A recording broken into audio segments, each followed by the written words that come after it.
Ndugu zangu, kama walivyosema, kucheza ni haki ya msingi ya watoto kwa sababu michezo inaleta mshikamano, amani, kujiamini, furaha, kujifunza, ni kazi na ushirikiano na kukuza vipaji. Tumeiona hii haki ya kucheza kila siku si haki yetu. Lakini na sisi kama watoto tuna wajibu. Wajibu wetu ni kuhakikisha tunafanya nini? Tunacheza na kusoma kwa bidii. Sawa Tusiishie tu kucheza peke yake. Unacheza muda mfupi, muda mwingine unafanya kazi za nyumbani, unasoma kwa bidii ili ufaulu. Sawa Lakini sambamba na hilo, pamoja na kwamba leo tunafanya maadhimisho ya siku ya watoto kucheza duniani, kuna matukio bado yanaendelea kufanywa kwa watoto. Kuna matukio ya kikatili. Kuna baadhi ya wazazi wanawafanyia watoto matukio ya kikatili na sisi tunaona. Kwa hiyo ukiona kama kuna mzazi anamfanyia mtoto vitendo vya kikatili ikiwemo kuwapiga watoto kuliko pitiliza, na akiambiwa na mzazi wake aseme, wewe ukiwa naye darasani ukimuona amekaa ndivyo sivyo, hana furaha kila siku, ripoti kwa nani? Kwa niaba ya mwenzako kama yeye anaogopa kusema. Akifika darasani yeye ni kusinzia kila siku. Akifika darasani ukimwangalia ana makovu. Na mkiona watu kama hao mnafanya nini? Kuhakikisha kwamba mnatoa elimu bora bila kuwatenga walemavu. Tumeona tuna program nyingi zinazoenda kuwalenga walemavu, lakini sambamba na hilo, kwa kufanya maadhimisho haya, nimepitia taarifa inaonekana kwamba hii ni mara ya pili kufanya hii shughuli. Kwa hiyo tunaomba sana msichoke. Sherehe kama hizi mnaonaje tukue tunaalika na wazazi 2 watatu? Kwa sababu hawa watoto kucheza kwao sio issue. Je, wazazi wanawapa muda wa kucheza? Wengine wanawanyima. Watoto wa kike akitoka shuleni, akifika ni kuosha vyombo, kuchota maji, anapewa kazi mwanzo mwisho. Lakini yeye mtoto wa kiume apewi kazi. Hiyo si sawa kabisa. Sasa mkifika nyumbani umwambie mama, sisi sote ni sawa. Tukifika nyumbani kama kudeki, yeye wa kiume naye aoshe vyombo, tumalize wote kazi, tukafanyeje? Tukacheze. Si ndio? Kwa hiyo nilikuwa natoa wito wangu kwenye sherehe kama hizi, tualike wazazi. Kwa sababu hapa watoto kwao kucheza sio issue. Issue ni kupata ruhusa kutoka kwa wazazi. Kwa hiyo kwenye sherehe kama hizi tukiwaita wazazi nao wakashiriki, wakajua kwamba michezo ni haki ya nani? Kwa hiyo mambo haya yamekuwa ni makubwa, ambapo Right to Play kama wadau wa elimu katika mkoa wetu wametusaidia kwa mkono wa pili kuhakikisha maboresho ya elimu katika mkoa wetu yanaongezeka, hasa katika ufaulu. Mtoto akila vizuri, akienda kasoma, alafu akirudi kwenye mbinu za kimichezo, tunaamini kwamba ni mafunzo yenye vitendo ambavyo vinamjengea mtoto kuwa na kumbukumbu kubwa na ya muda mrefu. Lakini michezo huleta utimamu wa mwili.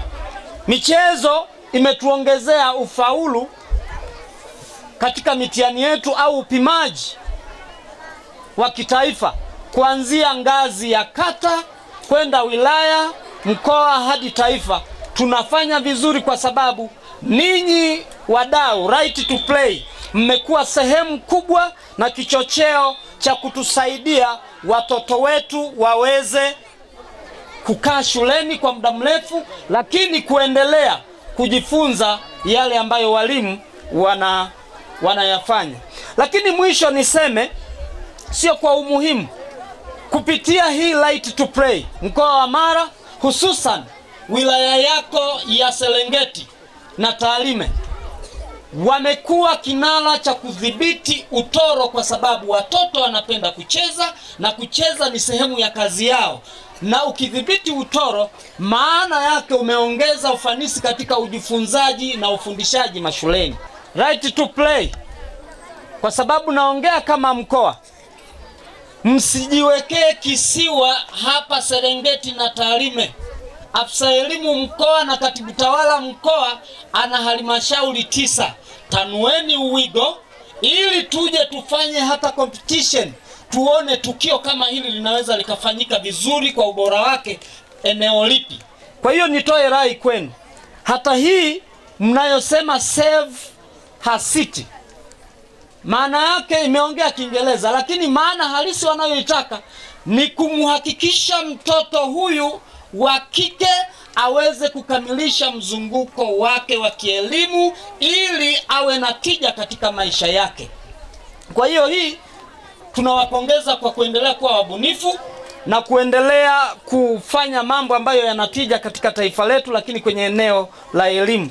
Katika kipindi chote hicho cha shirika la Right to Play kuwepo nchini Tanzania kuanzia mwaka 2001 hadi sasa mwaka 2025, shirika la Right to Play limeweza kutekeleza miradi mbalimbali ya elimu. Nitajikita zaidi, mheshimiwa mgeni rasmi, katika miradi ambayo imetekelezwa katika mkoa wetu wa Mara, kwa wilaya yetu ya Serengeti na wilaya ya Tarime. Katika wilaya yetu ya Serengeti na Tarime, mheshimiwa mgeni rasmi, tunatekeleza miradi mikubwa miwili kwa sasa. Mradi wa kwanza unaitwa Save Her City, ni mradi wa kuhamasisha elimu ya mtoto wa kike unaotekelezwa katika shule 40 katika mkoa wa Mara. Na shule 20 zipo wilaya ya Serengeti na shule 20 zipo wilaya ya Tarime. Na hizi zilizopo hapa zote shule 5 zinatekeleza huo mradi wa Save Her City unaofadhiliwa na shirika la UK8 pamoja na taasisi ya Liverpool Foundation.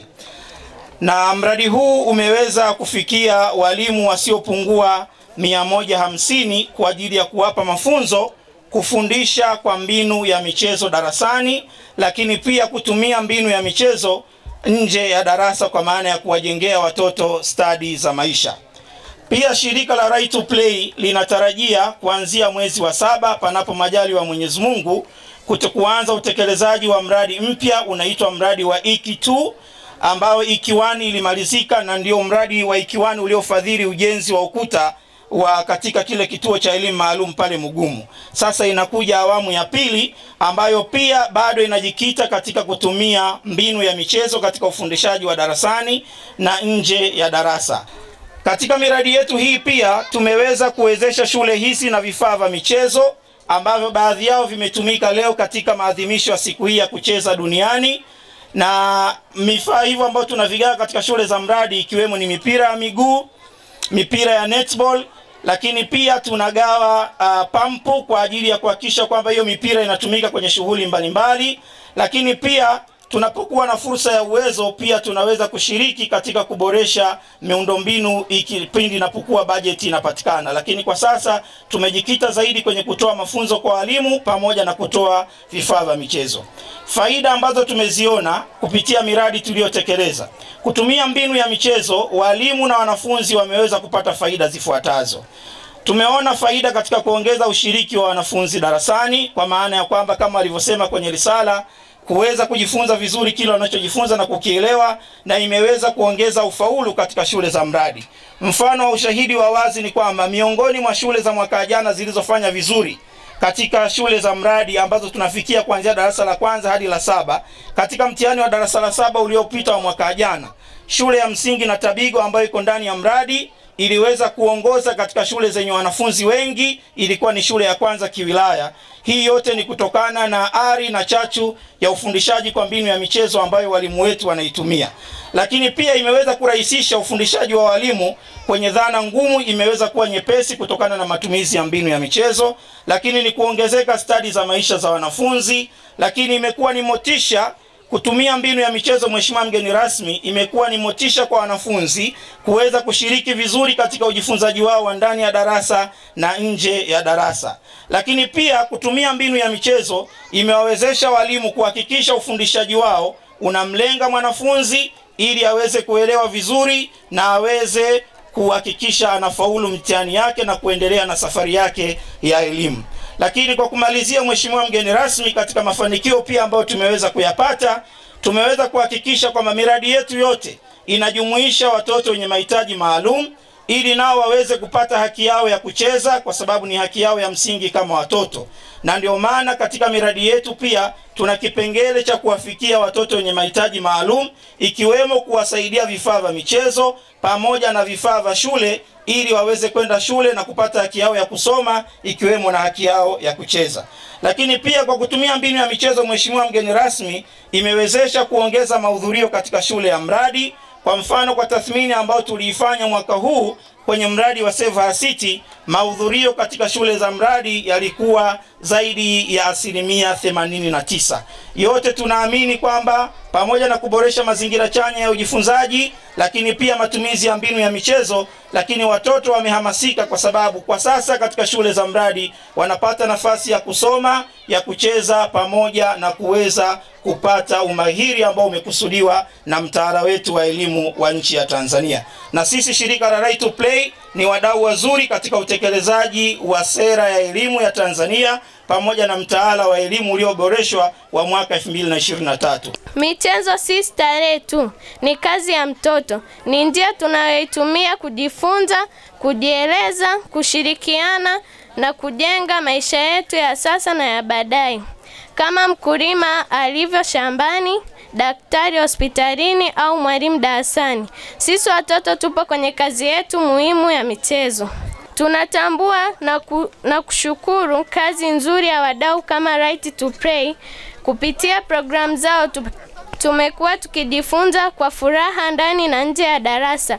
Walimu wetu wamekuwa wakitufundisha kwa michezo mbalimbali na sisi tumekuwa wachangamfu, wenye furaha na tunaelewa masomo kwa haraka zaidi. Lakini pia kuna changamoto.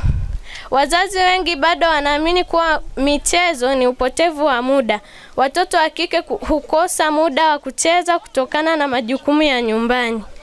Hakuna maeneo rasmi na salama ya kucheza katika vijiji vyetu. Viwanja vichache vilivyopo hutumika na watu wazima. Wito wetu kwa jamii: tuache kuona mchezo kama jambo lisilo na maana. Tuone kuwa michezo ni njia ya kujifunza, ni haki ya msingi ya mtoto kama ilivyoelezewa na mkataba wa Umoja wa Mataifa wa haki za mtoto ibara ya 31 na sheria ya mtoto ya Tanzania namba 21 ya mwaka 2009 kifungu cha 8(1)G. Tunaomba jamii yetu, wazazi, walimu, viongozi na serikali waweke mazingira bora ya michezo kwa watoto wote wenye ulemavu na wasio na ulemavu. Watutengee muda, maeneo salama na vifaa jumuishi vya kucheza. Kwa kumaliza, sisi watoto tunaamini katika nguvu ya michezo. Tunaamini kuwa michezo inaweza kuongeza kasi ya ujifunzaji, kukuza vipaji vyetu na kutujenga kuwa watu wazima bora wa baadaye. Tunaomba kila mmoja wenu awe sehemu ya kuhakikisha watoto wote wa Tanzania wanapata haki yao ya kucheza.